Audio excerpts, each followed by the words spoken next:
హనుమాన్ శ్రీరామదూత హనుమాన్ శ్రీరామదూత హనుమాన్ శ్రీరామదూత హనుమాన్.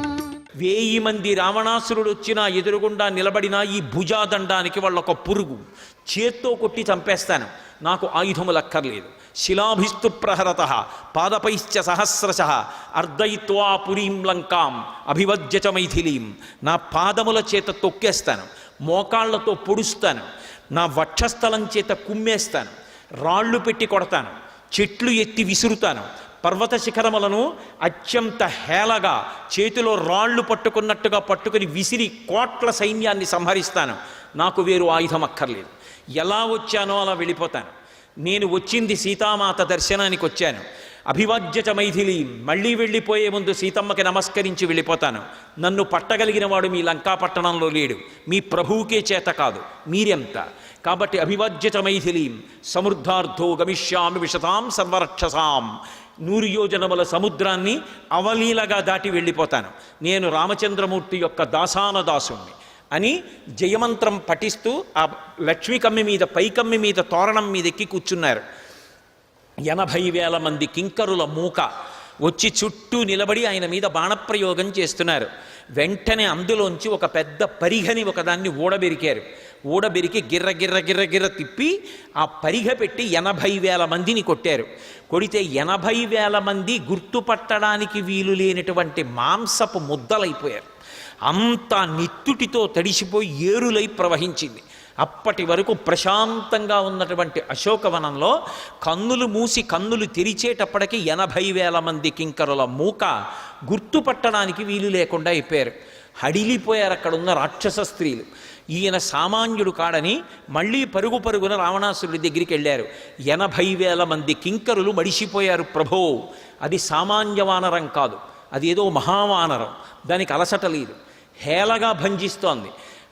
ఆ పైన ఉన్నటువంటి తోరణం మీద కూర్చుంది, సీతమ్మకి నమస్కరిస్తోంది. అది ఎలా వచ్చానో అలా వెళ్ళిపోతానని చెప్తోంది. బహుశా మహేంద్రుడి యొక్క దూతయో, అగ్ని యొక్క దూతయో, రామచంద్రమూర్తియే సీతమ్మ యొక్క జాడ కనిపెట్టడానికి దూతని పంపించాడో మాకు తెలియదు. కాబట్టి నువ్వు వెంటనే జాగ్రత్త పడి వానరాన్ని పట్టుకోగలిగినటువంటి వారిని పంపించమన్నారు. వెంటనే సభలో చుట్టూ కలిగి చూశాడు. 7 మంత్రిసుతులు కనపడ్డారు. 7 మంత్రిసుతుల వంక ఇలా చూసేటప్పటికి ఉత్సాహంతో యజ్ఞకుండంలో నేయి వేస్తే అగ్ని జ్వాల ఎలా పైకి లేస్తుందో అలా లేచారు. లేచి మేము యుద్ధానికి ఎడతామని బయలుదేరారు. 7 మంత్రిసుతులు కలిసి బయలుదేరి వస్తున్నారు. తలైనాభ్యహనత్కాంశ్చి పాదైకాంశ్చిత్ పరంతప ముష్టినాభ్యహనత్కాంశ్చి నఖైకాంశ్చిత్ దదారయత్. 7 మంత్రిసుతులు కొన్ని వేల మంది సైన్యంతో కలిసి వచ్చారు. ఇంత సైన్యాన్ని ఆ పైన ఉన్నటువంటి పరిగ తీసి కొట్టి పర్వతాకారంగా భీషణంగా పెరిగి ఆకాశంలోకి ఎగిరి పైనుంచి కింద పడి ఒక్కసారి ఆ తలీనాభ్యహనత్కాంశ్చి పాదైకాంశ్చిత్ పరంతప, పరమశివుడి యొక్క మహాప్రళయ తాండవం ఎలా ఉంటుందో వాళ్ళందరినీ అలా తన పాదముల కింద పెట్టి తొక్కేశారు. కొంతమందిని తన గోళ్ల చేత వక్షస్థలాన్ని చీల్చేశారు, కొంతమందిని మోచేతులతో పొడిచేశారు, కొంతమందిని చేతుల కింద పెట్టి నలిపేశారు, కొంతమందిని మోకాళ్ల మధ్య పెట్టి తొక్కేశారు. అటు ఇటు చూసేటప్పటికి ఒక్క రాక్షసులేడు. ప్రమమాధోరసాకాంశ్చి ఊరుభ్యాన పరాన్ కపి కేచిత్తస్య నినాదేన తత్రైవ పతితా భువి అంటారు మహర్షి. కొంతమంది పారిపోతున్నారు దూరంగా. వాళ్ళందరి వంక చూసి పర్వతాకారుడై పెరిగి భీషణమైనటువంటి గొప్ప నాదం చేశారు. ఎక్కడికి పారిపోతారని ఆ పెద్ద నాదం వాళ్ళ చెవుల్లో పడేటప్పటికి వాళ్ళ గుండెలు బద్దలై ముక్కుల్లోంచి చెవుల్లోంచి నెత్తురు కారిపోయి ఎక్కడ వాళ్ళక్కడ పడి మడిసిపోయారు. ఇంతమంది మరణించారు. మళ్ళీ తోరణం మీద కూర్చున్నారు. అస్త్రవిజయితాం రామో లక్ష్మణశ్చ మహాబల రాజాజైతి సుగ్రీవో రాఘవేణాభిపాలిత దాసోహం కోసలేంద్రస్య రామస్య క్లిష్టకర్మణ హనుమాన్ శత్రుసైన్యానాం నిహంతా మారుతత్మజ న రావణ సహస్రం మే యుద్ధే ప్రతిఫలం భవేత్ శిలాభిస్తు ప్రహరత పాదపైశ్చ సహస్రశ అర్దయిత్వా పురీం లంకాం అభివజ్యచ మైథిలీం సమృద్ధార్థో గమిష్యామి విశతాం సర్వరక్షసాం. మళ్ళీ అదే మాట చెప్పారు. ఈలోగా లోపలికి కబురెళ్ళింది. జంబుమాలి అని రావణాసురుని యొక్క 5గురు ప్రధానమంత్రులలో ఒక ప్రధాని అయినటువంటి ప్రహస్తుని యొక్క కుమారుడు. ఆ జంబుమాలి లేచి నిలబడ్డాడు. ఇత పూర్వం ఎందరో వీరుల్ని యుద్ధాల్లో ఓడించినటువంటి వాడివి, అపారమైనటువంటి పరాక్రమం ఉన్నవాడివి.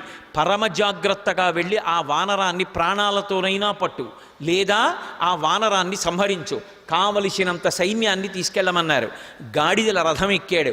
వచ్చి అర్ధచంద్రాకారంగా ఉన్నటువంటి బాణాలని హనుమ మీద ప్రయోగించారు. ఆయన వక్షస్థలంలో గుచ్చుకుని నెత్తురు కారుతోంది.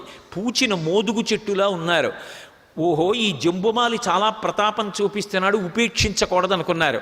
పరిగ ఒకటి పట్టుకుని ఆకాశంలోకి ఎగిరిపోయారు. ఆకాశంలో ఎక్కడున్నారని చూస్తున్నాడు జంబుమాలి.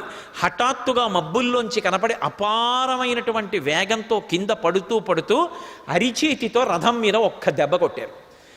మహర్షి అంటారు, అప్పటి వరకు జంబుమాలి కనపడుతున్నాడు, ఆ పైనుంచి కింద పడుతూ పడుతూ అరిచేత్తో ఇలా కొట్టి తాను నించున్నారు.